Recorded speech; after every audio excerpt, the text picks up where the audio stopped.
this up just a second. And let's share this.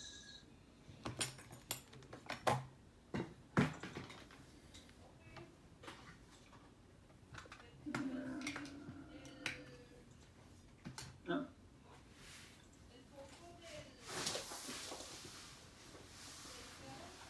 All right.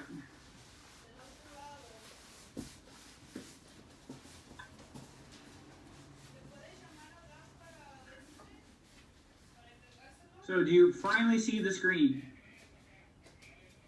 Yeah. All right, so let's go through this. All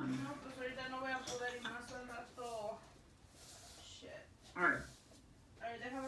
So I know the tests aren't easy, right? I know that there's a lot of material. I know that you have 50 questions in essentially 60 minutes, 58 minutes plus a grace period, so it ends up being 2 minutes. So I know it's not easy. Like the point of the test is to differentiate those who know the material from those who don't. So I know the tests have not been easy, but remember, I'm adding points to your score. So as noted in class for test 1, there are points added to your raw scores that do not show up on Beachboard. So, and I said that after test 1, I'm adding points to your raw scores. I'm not going to repost it on Beachboard because you can add the points. Now when I do that, it slides the whole class up to 74%, which I think is a very reasonable average for a class. It's almost a middle C. I did the same thing for test number 2.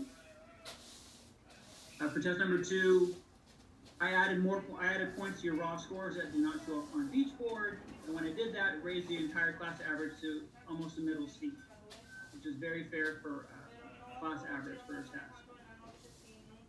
And again, those don't show up on Beachboard; they're in my grading program. I'm not going to post it. I already talked about it. What else do we have in terms of points? The points for the individual exercises, personality scale, are posted under content. You'll see on Beachboard under content, you'll see personality scales. I was generous. As long as you turned something in, some of you turned it in late, but I was generous. Like, as long as you turned something in, you submitted something, you got 25 points. You'll see that there. For the group exercise, those points are posted as well. That's 40 points. As long as you completed the negotiation, you got 40 points. Like you did it when you're supposed to. And you'll see that up there. So there's points added to test 1 and test 2, 25 points for the scales, 40 points there. Extra credit. The extra credit points for your surveys, part 1 and part 2, are posted on Beachboard. As long as you did part 1 and completed part 2 before class, you get 20 points. Okay, so as long as it was done before class, you get 20 points. Part 2 turned in before class. Now, some of you turned it in like right before class. That either means you forgot and you turned it in right before class, or you stayed up all night and you didn't sleep at all. Now, I don't know what happened. I don't know what's going on in your life. That happens to some of my students. They stay up all night, insomnia, whatever. So I can't really know what's going on. So as long as you turned it in before class, you'll get credit, okay? But the personality scale was earlier in the year, yes. I'm not sure I understand. So 69 twice. What does that mean? So 69 twice, what does that mean? Oh, well, the class average. Yeah, now it's a middle C. I mean, it's not direct because it's adding, I didn't add percentages, I added points, but, so it's not exactly the same, but, so I added points, not percentages. Anyway, to the original class average, right? So now the class average in both classes, for both tests was 74% for both of them. So let me go back to the extra credit. Again, part 2, if you turned it in before class, so you shouldn't give them tuna? Points. But I need to know, for those of you who turned it in right before class, did you like stay up all night, or did you just like forget? You give them tuna? I forgot, and you did it you did it and then turned it in. Well, Because if you're that's the not, case, I can't use that for my research. That data is it's not good data. So I need you to let me know. And again, it's not going to affect your points as long as you turn part 2 in. You did part 1. You turn part 2 in before class. It's on the thing, on the bathroom carpet thing. But if you're up all night, that's one thing. If you completed it in the morning because you forgot, then I can't use your data because that's not what the research is about. It's about what you do the night before. Okay, or before you go to bed, how it affects what happens during the day. So if that's the case, I need you to email me. I said, I must know if it really was completed before you went to bed. If you turn part 2 in after 8 a.m., you must email me because I have to exclude, it doesn't affect your points, I have to exclude that from my data. Otherwise, it'll contaminate it. Like shouldn't be included. So send me an email and let me know if you actually really did it, right? Versus like, I forgot. Click, click, click, click, click, click, click. And then you turn it in before class because then the data is worthless. And again, you still get your points, but I can't include that in for my research because that'll mess things up. Does that make sense to you? Yes. Okay. I may add points to the total points at the end of the semester. So I added points to test 1, I added points to test 2. I'm not going to add points to test 3 because it really doesn't, the only thing that matters is total points at the end of the year. What I'm saying is I may add more points to the class at the end of the year. We'll see. Okay? I'm not going to make any promises, but we'll see what happens. So I probably will, but no, I may add points at the very end to raise the class average if I think it needs to be raised.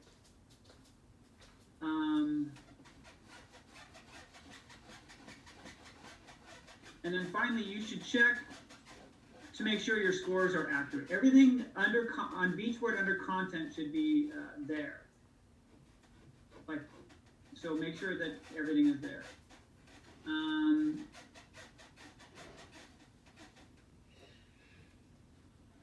So let's see, Miriam, if you did it at 11 p.m. Yeah, if you did it the night before, 11 p.m., that's fine. My issue is with people that turned it in the day of the negotiation, right before class. Like, I don't know if you were up all night, which is one case, versus you just forgot and you were clicking through stuff. And again, people still get the points, but I don't want to include that in my data because it'll mess things up. Are there any questions about points? Yeah, you still can do the essay by the 30th. Or the 20th, right? Is it 20th? I think it's the 20th. I think I said the 20th.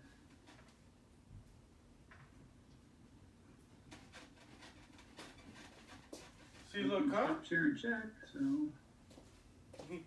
He brought some of the vomit here and I'm fucking cleaning it, nigga. So you're gonna have to wash that shit.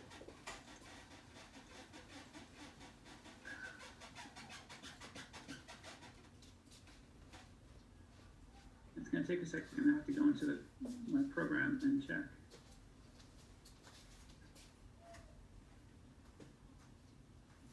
For sure it was with us?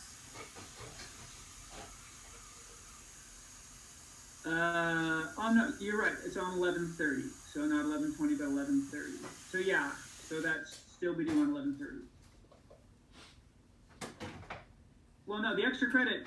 I gave you 2 options for the extra credit. One was the surveys, which most of you did. And if you didn't want to do that, you got the option of writing a 3-page paper, and that was discussed in the informed consent that you saw. Let me do a new share again.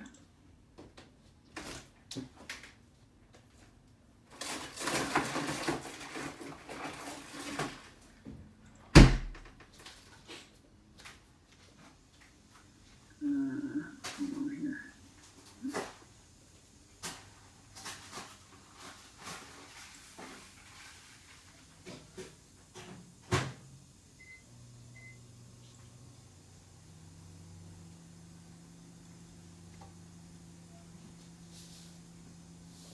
So far, I got 200 points for 2 tests. What? Well, each test was worth 145 points. 40 points for the exercise, 25 points for the personality skills, 20 points for the extra credit. So that's not exactly right. Each test is worth 145 points. The group exercise is worth 40 points, 25 points for the personality scales, and 20 points for the extra credit. All right, so we've spent almost 15 minutes talking about points. If you have any other questions, why don't we talk after class? Because I want to make sure that we get to the content. All right, so let me talk about Andre. I'll deal with your question in a minute. Okay. All right. So, what's today's topic supposed to be? Teams. But today we're not going to talk about teams. We're going to talk about conflict. Some crazy, right? We're not supposed to talk about conflict until next class, but I'm going to talk about conflict now.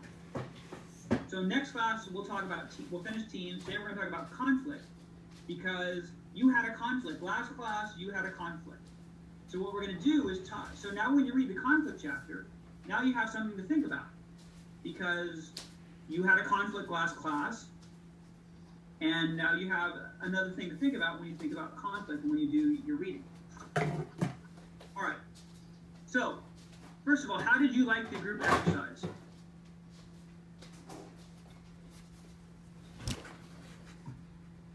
It didn't feel realistic.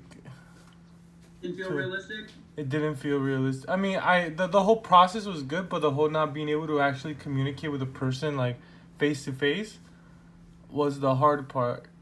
Right. Yeah. The program made it seem like I wasn't even negotiating with someone else, if that makes sense. It just felt that makes sense. So how was your partner? Was he or she easy or were they tough? I'd say tough. Yeah, you know why? Because we're all going for the same goal. No, because you negotiated with a computer. Oh. That's what I wanted to ask. Yeah, I knew. So yeah, you negotiated with a computer. So like normally, like if we had an in-person class, you would negotiate face-to-face with someone. You play either international strategy or entrepreneurship, but it's too hard to do that over Zoom and breakout rooms with different material. It just gets so complicated. But I wanted you to have a negotiation experience, and so I had you negotiate with thinking it was another person, and then we're going to make reference to that. Well, they didn't necessarily answer too fast because there was something built in the program that varied the amount of time it took the person to respond. So anyway, so you may be thinking of a shorter time interval, but it should give you a random. The amount of time between when you offered and they had a counteroffer should vary randomly for each person. Anyway, lies everywhere. There you go.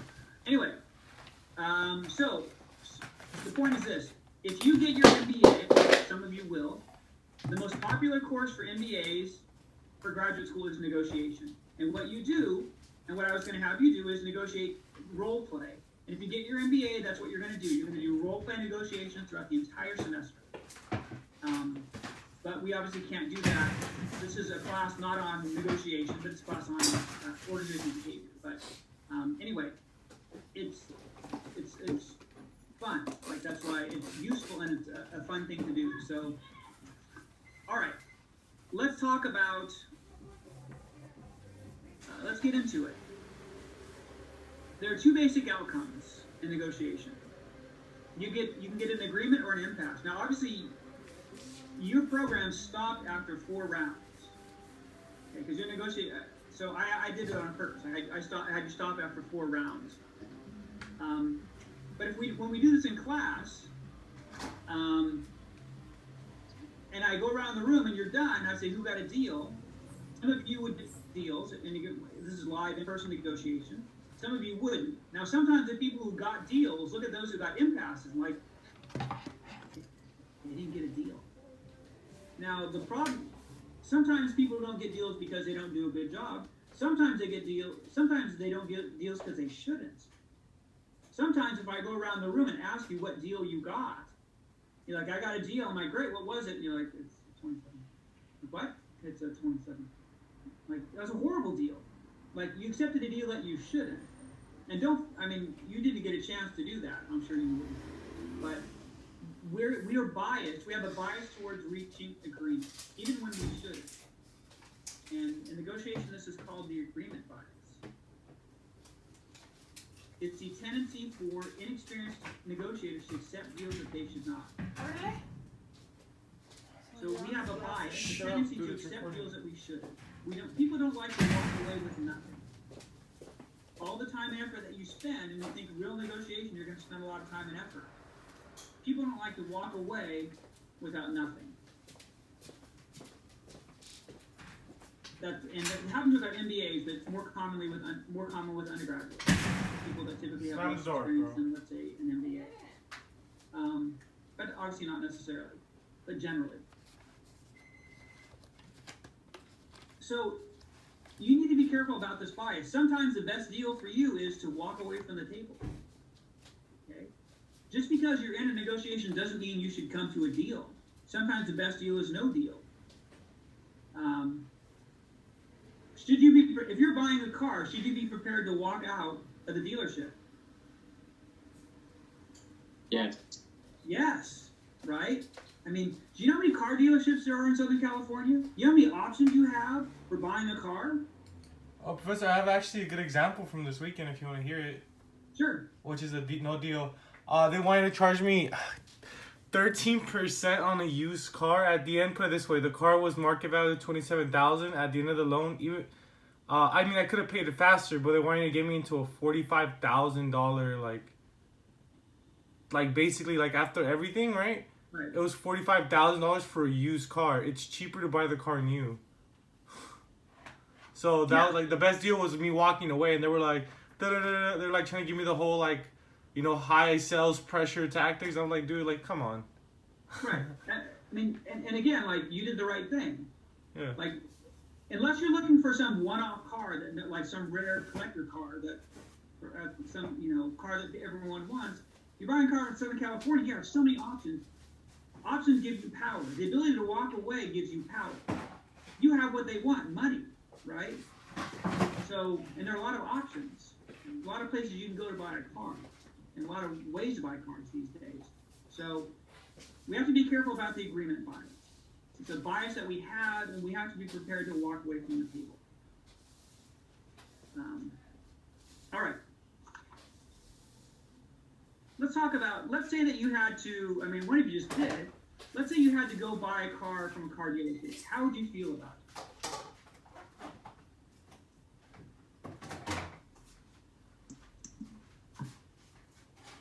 Not well. What was that?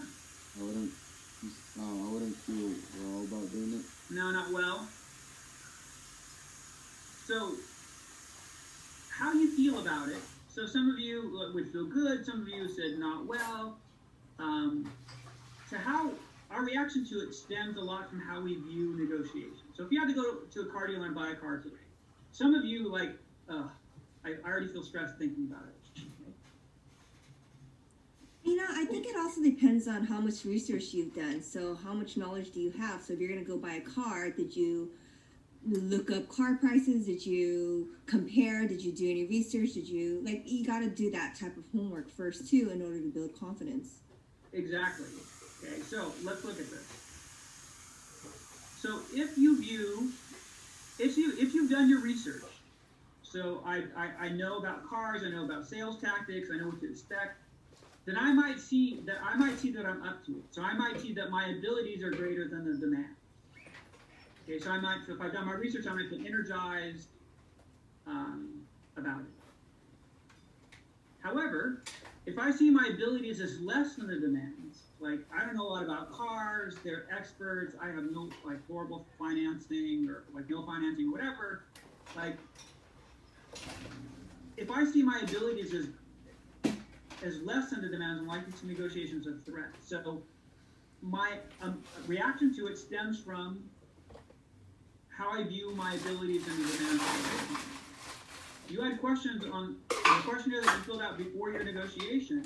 Asked you about is it negotiation threatening? Is it demanding? Are you able or can you cope? What we know is that those who see negotiations as a challenge do better than those who see it as a threat. Okay, so that's why it matters.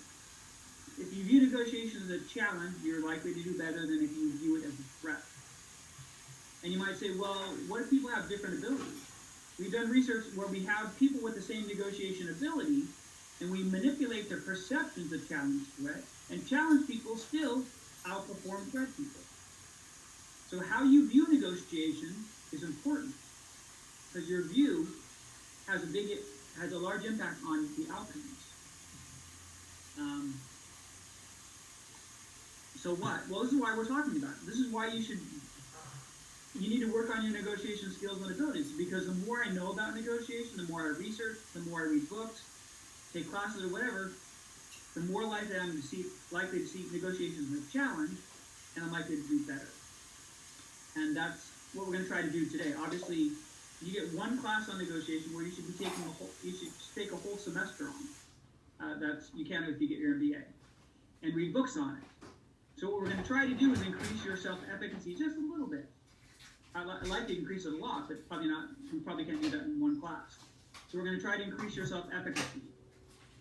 And by the way, let me also mention, those of you who did the questionnaires, like the questionnaire that you filled out the night before, it asks you about what you did that night, what you did before you went to bed. The reason why we asked that was that there's some research in organizational behavior that says that if you're recovered, so if you do things that help you recover your resources, you perform better at work. And so, like vacations and what you do over the weekend impacts your performance at work, because when you work, you use resources, and they need to be replenished. Doing things to relax and exercise and stuff like that helps replenish your resources, which then helps you perform well at work. So that's kind of what that stuff was looking at. We have some preliminary data to suggest that what you do the night before affects your recovery, which affects your self-efficacy, and self-efficacy affects your performance. So if you're wondering what was going on with those surveys, that's what was going on. I'll have some book recommendations on negotiation. I'll show you a little bit later. All right, so let's get into it. Let's talk about some basic types of negotiation. And by the way, most of this stuff is not in your book. Some of it is, most of it's not. I teach a whole semester on negotiation, and your book has half of the chapter. So let's look at some types. The first type of negotiation is called distributive. And let me know if I go too fast. This is what I do research on. So, distributive negotiations typically involve a single issue where one person's gain is other person's loss. Okay, so one type of negotiation typically involves a single issue, but not always, where one person's gain is the other person's loss. So what's good for me is bad for you. Okay? What's good for me is bad for you. So when it's just one issue, what do you think that issue typically is?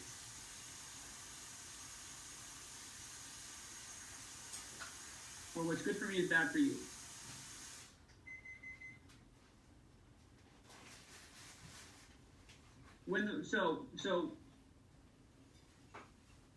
Right. So what is the issue typically where what's good for me is bad for you that most of you encounter?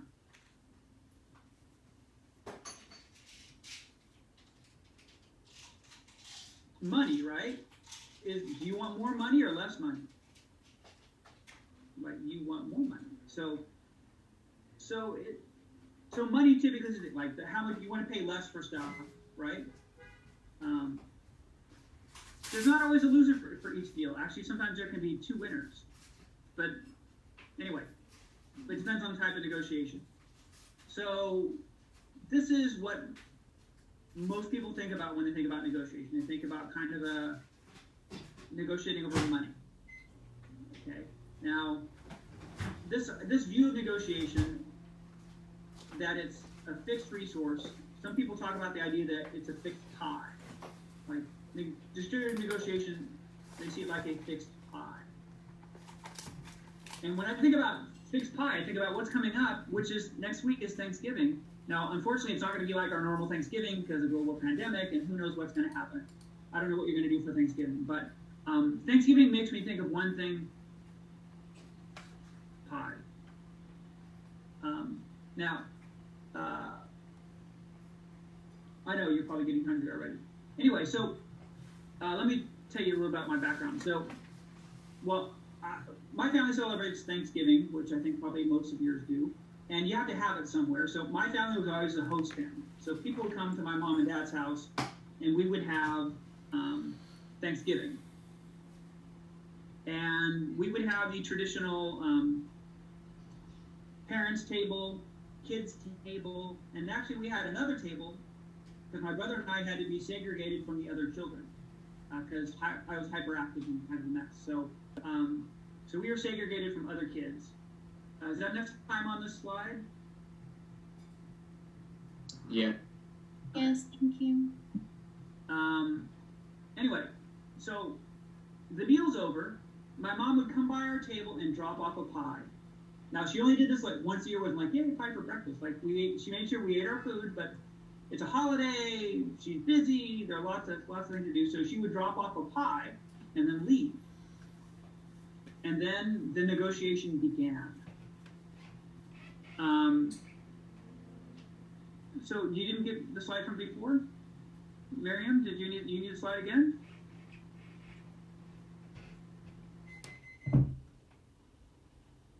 Okay. So let me tell you about the two negotiators. There's me and there's my brother. Now my brother is 5 years older than I am. So if you're a kid and your older sibling is 5 years older, that's huge. Like literally huge. They're bigger. Physically, they're bigger. So my mom leaves. Here's how the negotiation goes. Now my brother says, he says, I get to make the first cut. I guess, because it's his birthright, right? Firstborn. And you don't need to know, but that's a rights-based approach. He has the rights-based approach to negotiation. And then implicit in that was a power-based approach. He's 5 years older. He can crush me. He used to beat me up all the time. Anyway, so, and that's the power-based approach to negotiation. If someone has more power than someone else. So anyway, so my brother gets to make the first cut. And here's how it went. I'll show you my painting. Let's see, annotate. So here, let me move the tools. So here's his cut. So this is what I get. Mostly crust, and then he gets all of that. Now, could he eat all that? No. But you know how kids are, their eyes are bigger than their stomachs. Now, could I eat what he didn't? No, he would like stick his fingers in it and lick it. Now, am I bitter? Yes, obviously. You would be too. Now, let me clear that out. It's just too painful to look at. The only good thing to come from this experience is this serves as a great way to view how a lot of people view negotiation. A lot of people view negotiation like this. There's a pie on the table. It's you and your opponent. You both have knives. What you try to do is you try to cut the biggest slice of pie that you can for yourself. Because more pie for me is less pie for you. Okay? That's a dominant view of negotiation, that it's a fixed pie. More for me is less for you. Now, so what? How I view negotiation determines the strategies and tactics that I use to negotiate.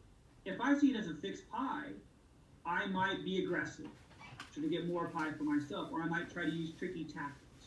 We're not going to go into that in this class. So how I view it determines the tactics that I use to negotiate, which ultimately determine the outcome that I get. So you see it's really important. So is a fixed pie a good general view of negotiation? Is this a good way to generally do negotiation?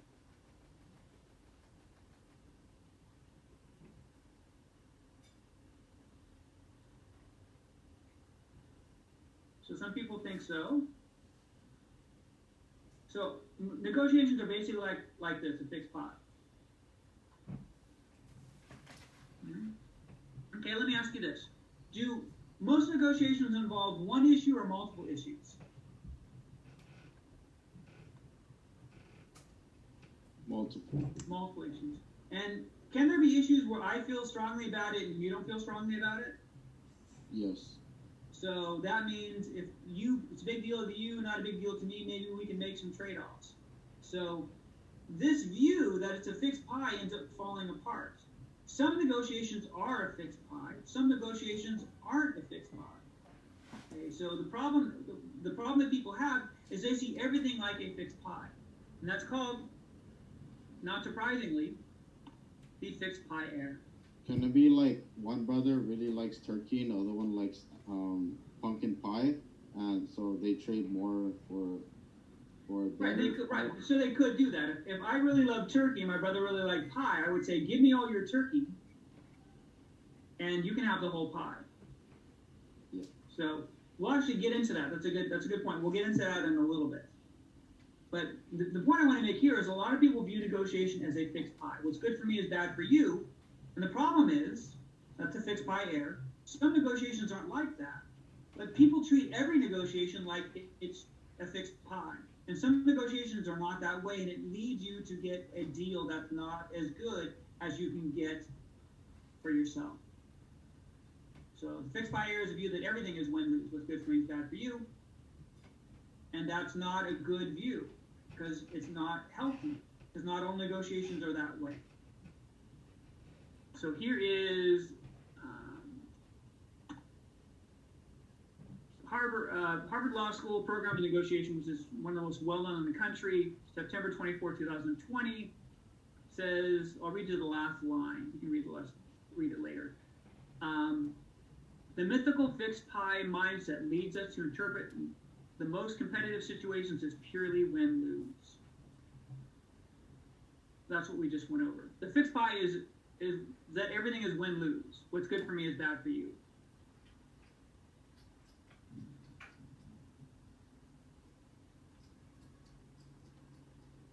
Does that answer the question? Okay. So we have to be careful of this because not everything is like that. Okay? We need to broaden our view of what negotiation is. So one way to do that might be this.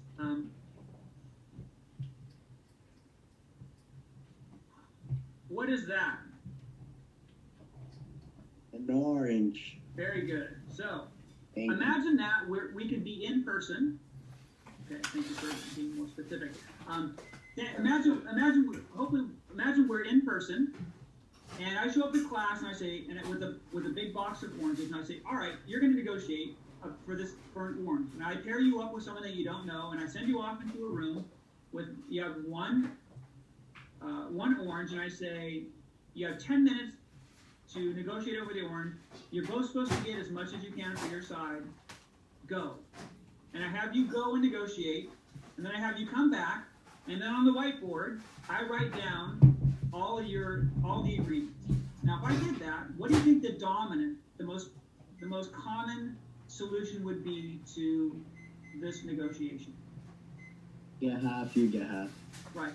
So if we did that, I mean, there'd be some where one person caved, but typically not. The most dominant solution would be this. Okay, you cut it in half. Okay, and we can imagine that if I listened in or you listened into those negotiations, we can imagine how they would go. You can say, we talk about what our positions are. You'd be like, I want the orange, and you'd be like, no, I want the orange. And then we might use some tactics. I might say, hey, look like you don't even need the orange. Have you been working out? That's a flattery tactic. Some salespeople will use that. Or I might try another tactic. I might say, oh, dude, can you help me out? Like, I didn't get a chance to eat before class. I'm so hungry. Can you help me out? That's the oh, poor me tactic. And sometimes salespeople will do that too, right? I've had car dealers like, oh man, I've got to beat my kids, salesperson. That's the oh poor me tactic. Okay? Or I could use tougher tactics. I could say, tell you what, you give me 3/4, you get 1/4, or you get nothing. What do you want? Something or nothing. Choose. Okay? Now, those are tougher tactics. And we imagine that most people would cut it in half. That would be the most dominant outcome. Now, what about if we approach the problem differently? So rather than talking about our positions, your position is you want the orange, my position is I want the orange. What about if we figured out, we got to know what is valuable to the other side? Their interests, their needs, their desires, their concerns that lie behind their position. So why does someone want what they want? So if I talk to you and say, well, why do you want it? And you say, well, I want some juice, or maybe I'm hungry. That's why you want what you want. That's the interest behind your position. And then you might ask me why I want what I want. And I say, well, it's Thanksgiving next week. I'm going to bake a cake. I need the rye. That's why I want what I want. Now, knowing this, how do we solve this problem? What do? Knowing what's really valuable, what the interest behind the positions, what do we do with the orange?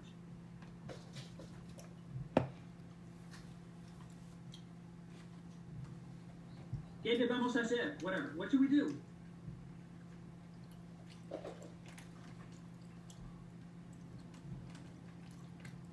Should we just throw the orange away?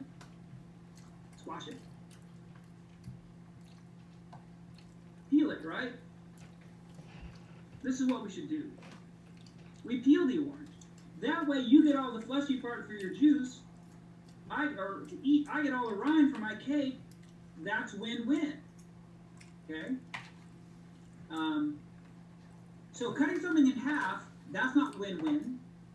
That's win-win. I got everything I wanted. You got everything you wanted. That's win-win. Okay? So we move from win-lose to win-win. When we talk about win-win, we get into a class of integrative negotiations. So someone asked, right, so this is possible because we feel differently about it. They asked, Andre asked about, I was going to ask whether the weight for the categories is the same for both negotiators. Well, clearly here it isn't, right? I value something that you don't value, and you value something that I don't value, which allows us to make these trades. So in integrative negotiation, we have issues that are differentially valued. We feel differently about it, which means we can make trade-offs here. So we have a new agreement. We have an integrative solution or a win-win deal, or an integrative agreement, and that is one in which parties achieve higher joint benefit than they would have if they would have compromised. So we got a win-win deal, or integrative solution, or integrative agreement, and it's one where parties achieve higher joint benefit than they would have if they would have compromised. So think about compromise is you cut the orange in half. So an integrated solution, an agreement in which parties achieve higher joint benefit than they would have if they would have compromised. Compromise is cutting it in half. Integrative is peeling it. You get everything you want. I get everything I want. That's win-win.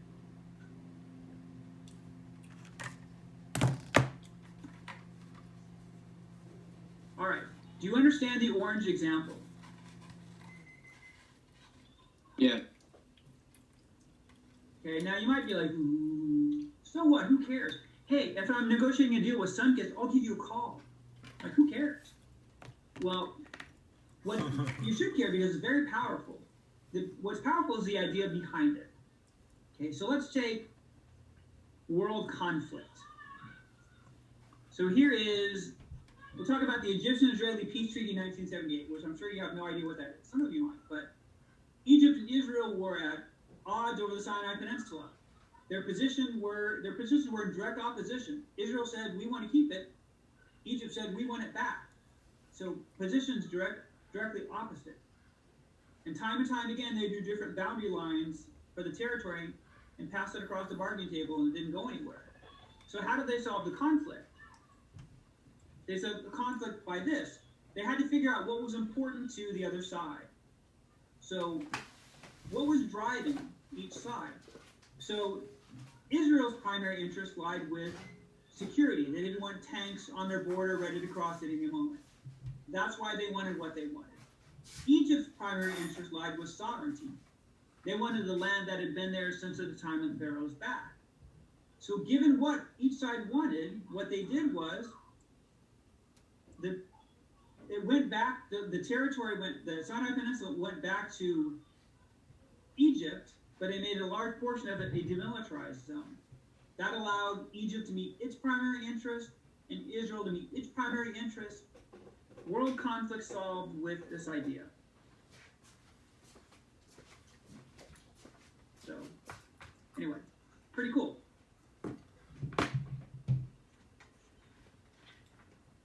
Oh, and I couldn't help it. I brought my favorite integrated bargaining comic, and maybe you have yours, and maybe you can bring it out. We can do a screen share. We can share this. Anyway, it's my favorite integrated bargaining comic. It's not perfect. Let me see if I can make it perfect. It would be perfect if the popsicle had two sticks. So imagine this has two sticks here. So when I grew up with my brother, my mom used to give us popsicles. You know popsicles where they had the two sticks and you split it? They still have those? Yeah. So that's what my mom used to do, because my mom was there. If my mom wasn't there, my brother probably would have pushed me down and taken me. But anyway, so imagine this popsicle has two sticks. Okay, and there's another stick here. So what is the distributive way of resolving that conflict? Split it down the center. All right, split it down the center. What is the integrative way of solving that conflict? Eat the popsicle and give them the sticks. Right. So Frank or Ernest, I don't know which one that is, gets the ice cream or whatever that juice is, and then the beaver gets the stick. Okay, that's win-win. An agreement in which parties achieve higher joint benefit than they would have if they would have compromised. Compromise, split it in half, integrated. The beaver gets everything he or she wants, and Frank or Ernest gets everything that he wants. That's the orange example right there. All right, now let's get technical and talk about types of issues we see in negotiation.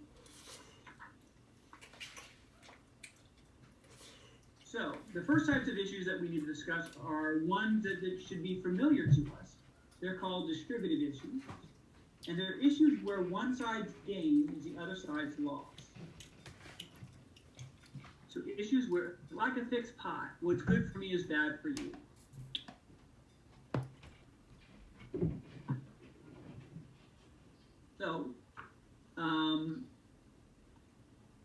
So imagine that. So here, if we have the assignment that you had to do, let's say strategy looked like this. Now, if entrepreneurship looked the opposite, this would be a distributive issue, right? So if your strategy and their entrepreneurship, and you look at the points and they're flipped, that's a fixed pie. What's good for me is bad for you. If you do individual paper, you meet in the middle by cutting the pie in half. So that's distributive win-lose. What's good for me is bad for you. Any question about what a distributive issue looks like?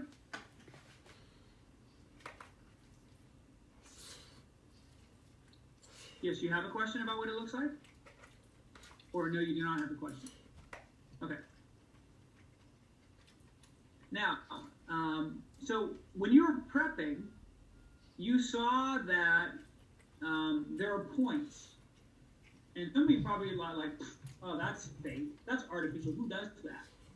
Actually, if you get your MBA and take a negotiation class, you're taught how to do this. Because it's a quantitative way to approach negotiation. Some issues in negotiation aren't monetary. So we need to know how to quantify negotiation so we can get the most value we can for our side. So the whole point stuff looks fake, but that's what you're taught to do so you can have an analytical framework for looking at negotiation. All right, so distributive issue, fixed pie, what's good for me is bad for you. Another type of issue is called a compatible issue or common value issue. So it's common value, or some scholars call it compatible issue. They're issues where parties want the same thing. You're on the same page. Your interests are parallel. common value or compatible. Now, if you're negotiating in class versus a computer, if you're negotiating in class, here's how assignment would have looked. For strategy, I would have had the points this way, and for entrepreneurship, I would have had points the same way. I would have made this a compatible issue.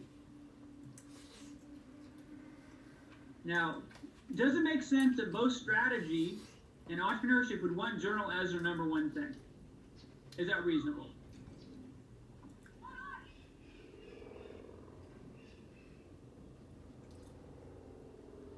Well, not really.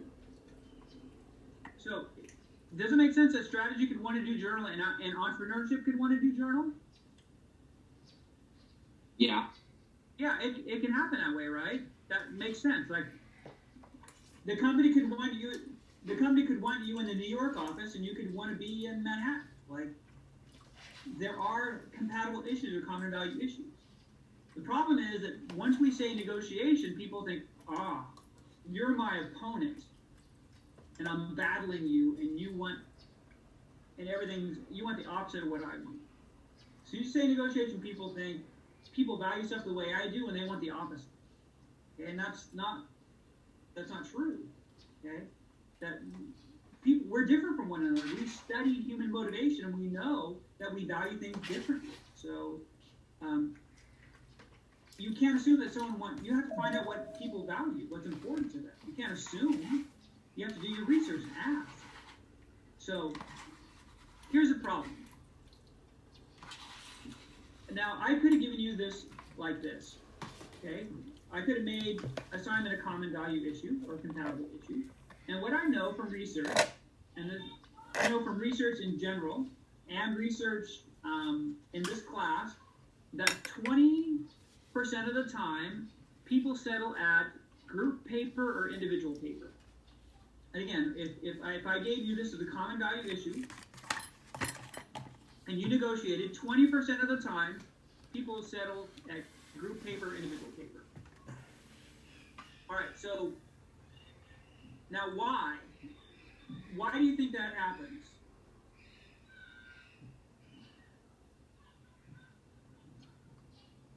Because they're only able to give up one small thing, like just closer to the middle, basically what Marcus said.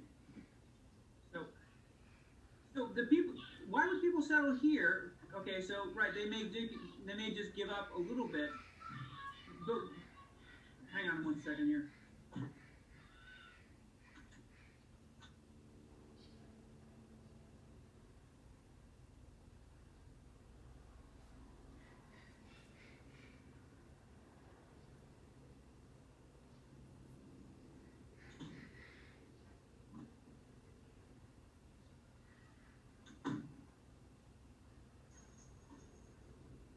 Could you hear the yelling that was going on back there?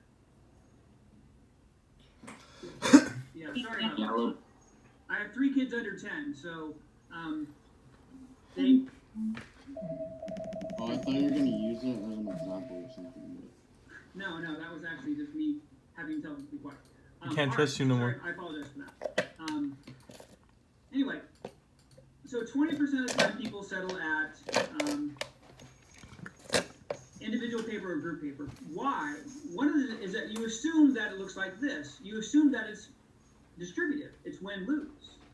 So you assume it looks like this, but it really looks like this. And so what happens is that people say, some of you, I don't know you personally, but I know generally, some people like to meet in the middle. So if I had you negotiate, you'd be shooting for the middle. You're like, let's just meet in the middle. People like to compromise. And so some people so you're negotiating and you say individual paper and the person's like, all right, that seems reasonable. And you both walk away like that was fair. Or you say well, I want journal, but I don't want to be greedy. And I want to do better than the middle. So I say group paper. And I say, how about group paper? You say, all right, I'll take group paper. And I think, yeah, I got you. And you think, yeah, I got him. We're like, yeah, pretty good. I get it pretty good. Okay. We both walk away feeling pretty good, but we shouldn't because we left money on the table. So that's a problem with not understanding the types of issues that we have in negotiation. We leave money on the table, and we open ourselves up for exploitation. 30% of the time, people use this tactic. Now, you don't need to know the name of it. It's called strategic misrepresentation, where we strategically misrepresent how we feel about the issues. And I know I've seen you do this to each other, not you personally, but when I have this class in person, I walk around the room and I hear people doing this to their classmates. MBAs do it, undergrads do it. Research shows 30% of the time people will do it, or 28 technically. So what happens is this. Let's say your strategy on entrepreneurship, and you say, for the assignment, we want journal. And on entrepreneurship, I'm like, oh, are you kidding? No. We want the in-depth analysis. The last thing that my people want is journal. Tell you what, I'll give you journal, but you're going to have to give me something else. Now, I look like I'm a good guy. I look like I'm doing you a favor. Am I doing you a favor? Nope. No, because you're adding on. Right. I'm taking advantage of you. 30% of the time, people will do this. So if I don't understand the type of issue, I can leave money on the table, and I can open myself up for exploitation. All right. The last type of issue that we have they're called integrative issues. I don't have a definition here. They're issues that are differentially valued. So issues that are differentially valued, which means we feel differently about them. So again, issues that are differentially valued.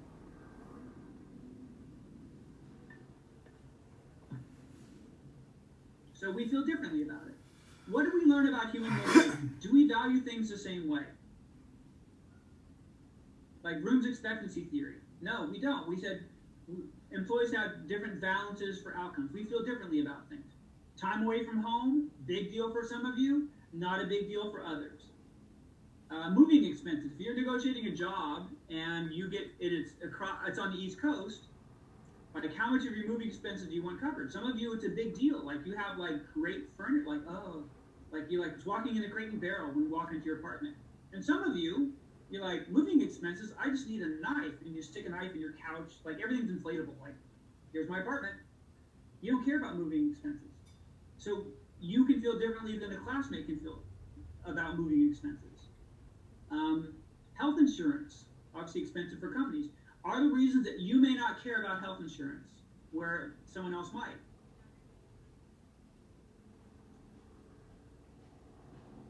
Yes. Yeah, so maybe you're married and you're on your partner or wife or spouse or whatever, you're on his or her plan. So like, well, I don't care about it. Like my wife's plan is great. So this is real life. Like we can feel differently about things because we're different people. Okay? And that's a beautiful thing because it allows us to do some creative things. So here's what things would have looked like if you were negotiating in person for number of sites and mix of businesses. So for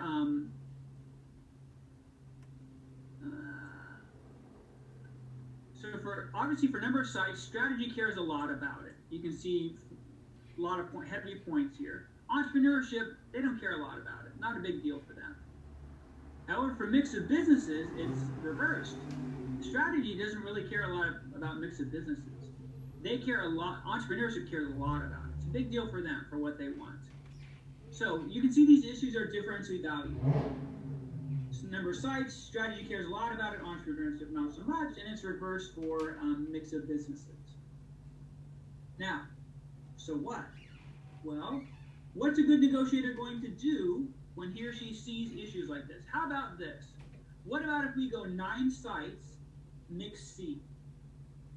Some people like to cut stuff in half, right? That's the way people negotiate, let's meet in the middle.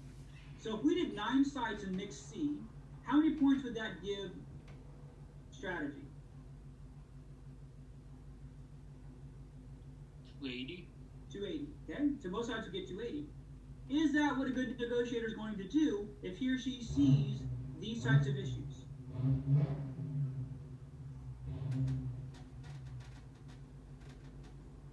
No, right? We're going to do what? We're going to do 5 sides mix A. if we do 5 sites, mix A, how many points does that give strategy? 0. No, 440.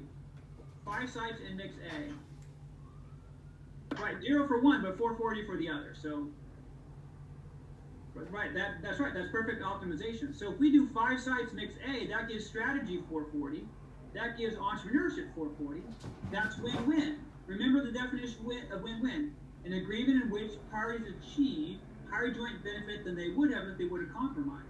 Compromise, 280. Integrated, 440. That's peeling. Right? That's an orange example. If we did 9 sites mix C, that's cutting the orange in half. But if I give up what's least important to get what's most important, you do the same thing. Like the orange, we make that trade-off, which would be 5 sites mix A. We both get lots of points, more than had we cut stuff in half. That's the orange idea right there.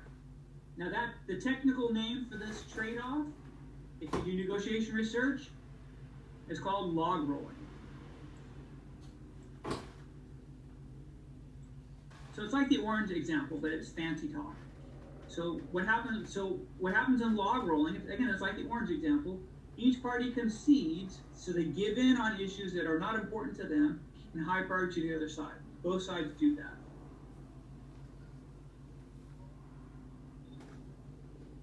That's if we know what the other one wants, right? So either I've done my research and I know what the other side wants, which hopefully you should ahead of time when you prepare for a negotiation, and when you negotiate, you throw out feelers and you inquire about what people value, and I look for things that are valued differently so I can try to make a trade-off, so I can try to log it. That's why research is so important in negotiation. Is I have to figure out what I value, of course, and what the other side values, and hey, maybe we feel differently about things, and maybe we can make a trade-off. That's creative. All right, does everyone understand what we do? What a good thing to, what's optimal if we have integrated issues? It's optimal to log roll to make this trade-off. I have a quick question, please. Yeah. So, in this case, would both parties be aware of the points on each side, so that they understand that they're like trying to kind of make the points fair in a way for both sides? No, like you would, through talking with someone, you'd figure out, like you may say, what's the most important issue to you? And strategy says, the most important issue to me is sites. And then strategy might ask entrepreneurship, what's the most important for you? Oops. And entrepreneurship says, the most important thing for me is mix of businesses. And you say, well, hey, how about we go 5 sites and then we do mix A? And entrepreneurship's like, hey, that would work for me. So that's how it could come about. Okay, so basically it just has to be discussed among the two people. Either you do research ahead of time and propose it, or you gather information so you do research before you negotiate, and then you gather information while you negotiate to see if your assumptions are correct, and then that allows you to make these sort of propositions. Okay, thank you. Sure. Now, I went over this analysis stuff, and you're like, not a big deal for real life. Well, it is. Like, if you take the stuff I just talked to you about, I have a friend who works at Columbia, and he sat down with the chief negotiator for the World Bank and the Central African Republic. And he found out that they were not maximizing a common value issue, and they're not making the optimal trade-off on the integrated issues. They're trading, but not doing an optimal trade-off. So what?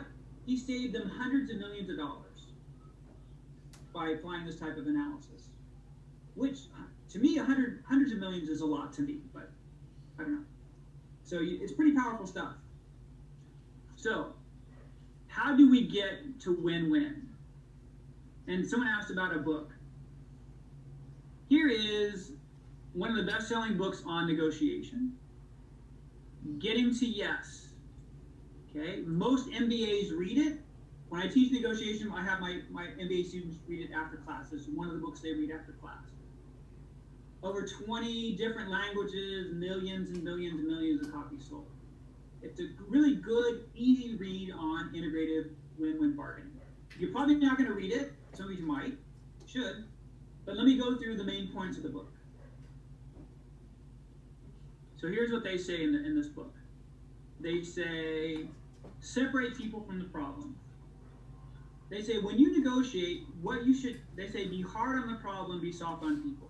What you attack when you negotiate is not the person. Don't make it personal. Don't make it emotional. You attack the problem. You have to be rational, control your problem solving. Because I want to get the best deal I can for my side. I need to be rational and analytical. So don't attack the other side.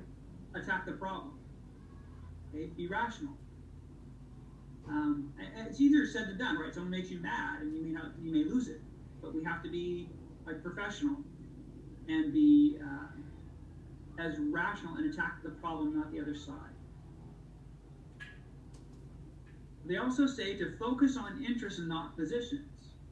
So what they say is you need to figure out why the other side wants what they want, not what their position is. It's like the orange idea. I know you want the orange, but I need to figure out why. That helps me get a good deal, okay? A win-win deal. So figure out why someone wants what they want. Focus on interests and not positions.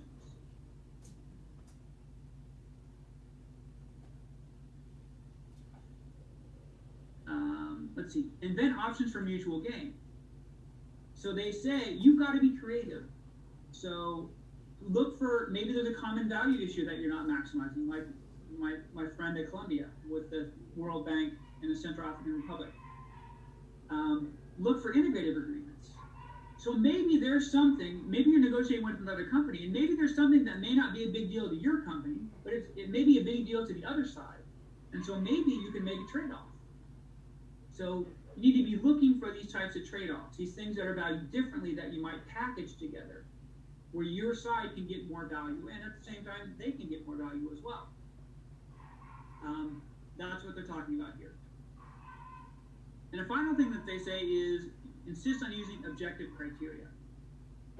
Sometimes you've negotiated before.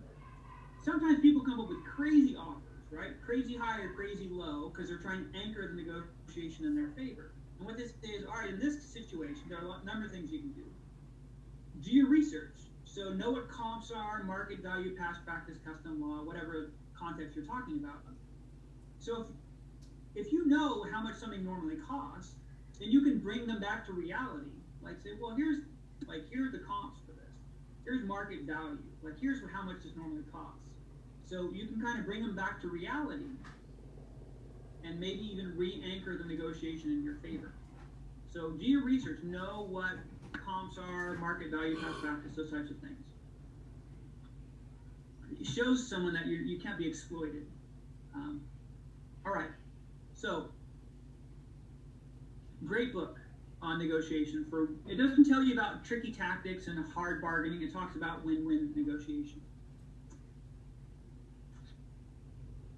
So we have about 9 minutes. There are a couple more things I want to talk about.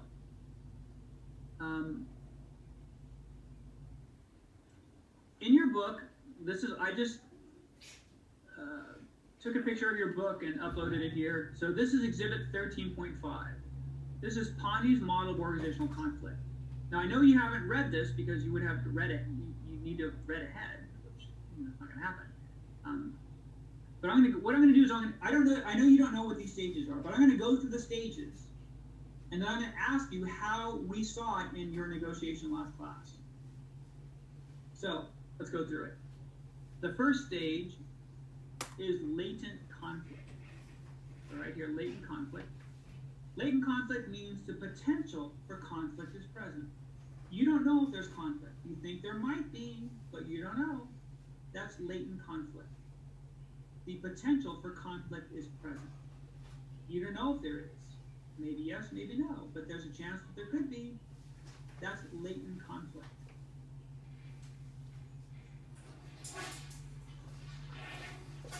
When in your negotiation last class, the group exercise, was there latent conflict? Between waiting for the response. Well, before then, right? So it depends on, like, it could be waiting for the response after you made your first offer, or when you were prepping. So it's not when they rejected it. That's different. That's the next stage. That's you're ahead a little bit. So latent conflict is when you're reading the materials. Did you think the other side was going to want something different than you? Did you think entrepreneurship was going to want something different from you? Yes. Yes, but you didn't know that, right? So that was latent conflict. You thought the other side's going to want something different, but you didn't know because you hadn't talked to him yet. You hadn't talked to him or her yet. Now, perceived conflict is when you know your interests differ from someone else, whether it's another coworker or in this case, the other side of the bargaining table. So that's when you know what you want is not what they want. So in your negotiation in class, whatever, when was there perceived conflict?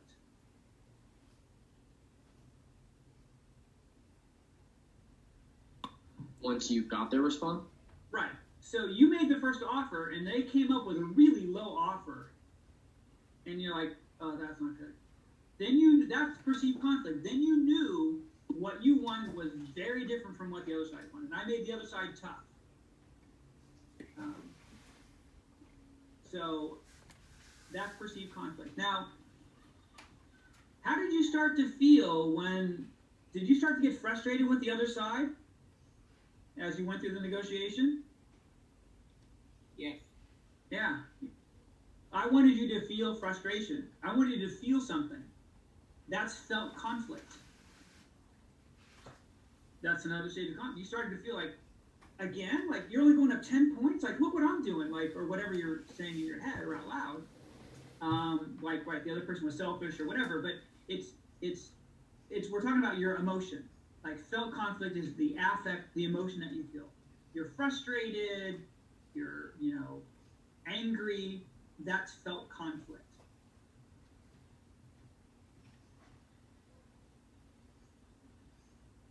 The next stage is manifest conflict. That talks about your actual behavior. What are you doing? How are you behaving?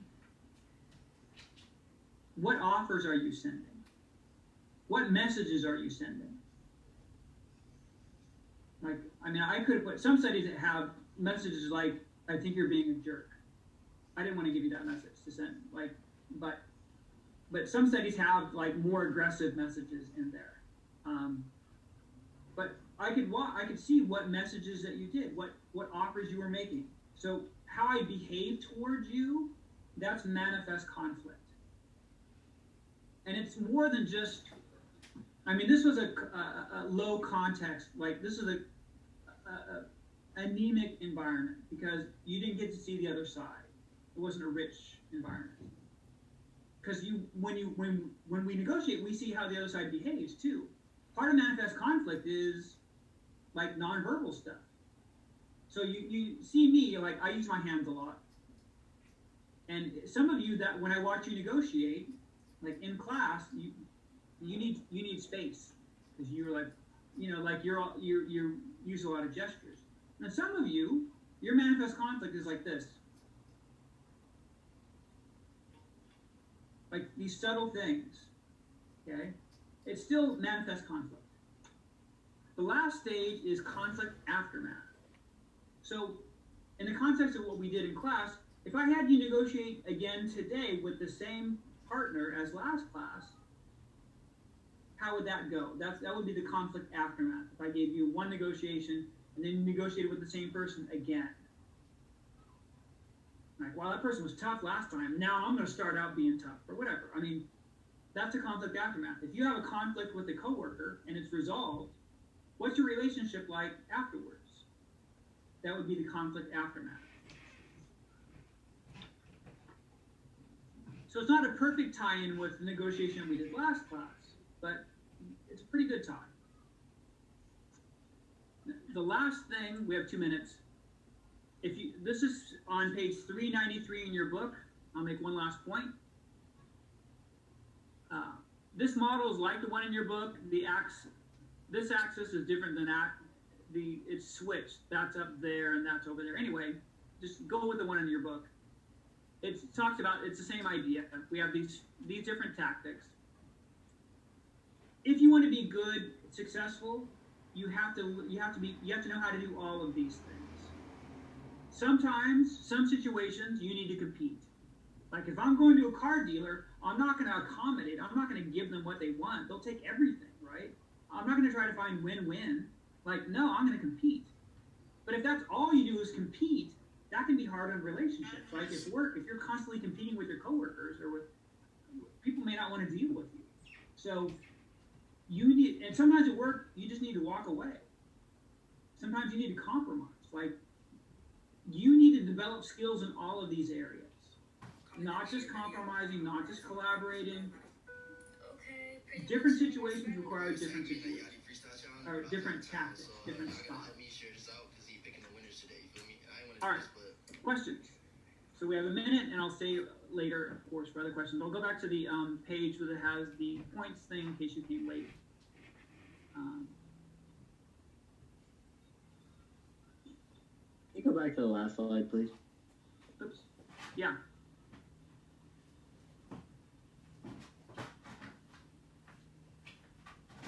That's right, Lauren. So you don't have to worry about the car salesperson's feelings. That's supposed to say handling, right? Top right.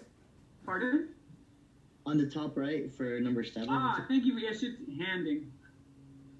Thank you. That should be HANDLI. Thank you.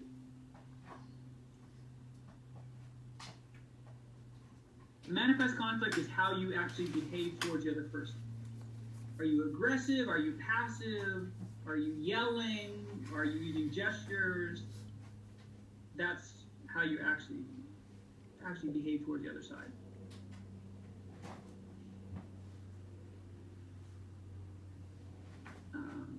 Remember, I went over this.